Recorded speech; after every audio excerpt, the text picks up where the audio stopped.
Deadpool is back. That's right.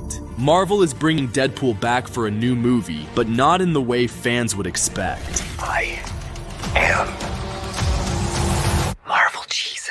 Deadpool and Wolverine was probably the biggest movie of last year, and Marvel made sure they went all out for it. We saw Cassandra Nova enter the MCU, we got our first look at the Deadpool core, and we finally saw Deadpool and Wolverine team up together. Heck, we even saw Channing Tatum make his debut as Gambit, and Chris Evans return as the Human Torch. Honestly, Deadpool 3 totally delivered on the hype, and we finally got the MCU reset fans had been asking for. But did you know, things could have gone very differently if Marvel had decided to adapt one of Deadpool's more crazier stories to reset the MCU. Yes, we're talking about the comic Deadpool Kills the Marvel Universe again. In this story, we see a group of Marvel's most powerful villains like Red Skull, Doctor Doom, and MODOK come together with a sinister goal. The villains want to eliminate all Marvel superheroes and take over the world. So to do this, they decide to use Deadpool as their weapon. They manipulate Deadpool's mind, which causes him to see hallucinations and makes him believe the heroes are monstrous villains he must destroy. Under the villain's control, Deadpool begins his killing spree. He systematically takes down all the heroes, using traps and ambush tactics. Wade impales Gambit with his own staff. He manipulates Thor into a vulnerable position and finishes him off, before using air horns to separate Eddie Brock from the Venom symbiote and shoots Brock dead. Deadpool then adopts the symbiote and goes after Spider-Man, who immediately recognizes that Deadpool is not acting of his own free will and attempts to talk him down.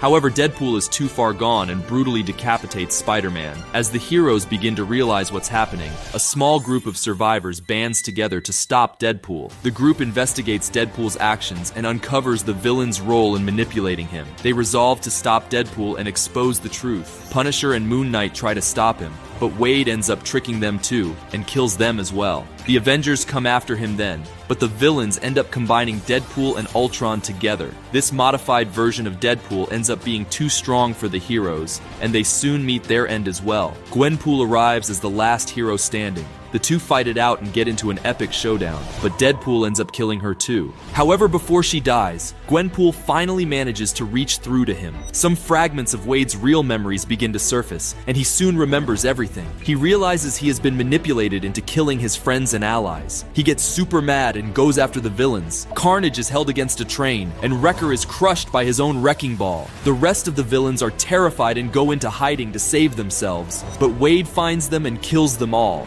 He finally reaches the Red Skull, the real mastermind of the entire plan, where the villain reveals how this was all part of his plan. But Wade is in no mood to listen and quickly beheads him. Wade then goes off, aiming to kill the last of the villains on Earth. Honestly, this is one of the craziest Marvel stories ever, and it would be insane to watch it on the big screen. Marvel loves Deadpool, and they have some big plans for the superhero. They are keen on making a lot more Deadpool movies, and are even bringing the character back for Avengers Doomsday and Avengers Secret Wars. So who knows? Maybe one day, Marvel will decide to use this story. They can adapt it for one of the sequels. They can use it for an episode of What If, or even better, if they ever decide to end the MCU, they can have Deadpool kill the entire Marvel universe. That's all for today, guys. Thank you so much for watching, and don't forget to subscribe for more videos like these.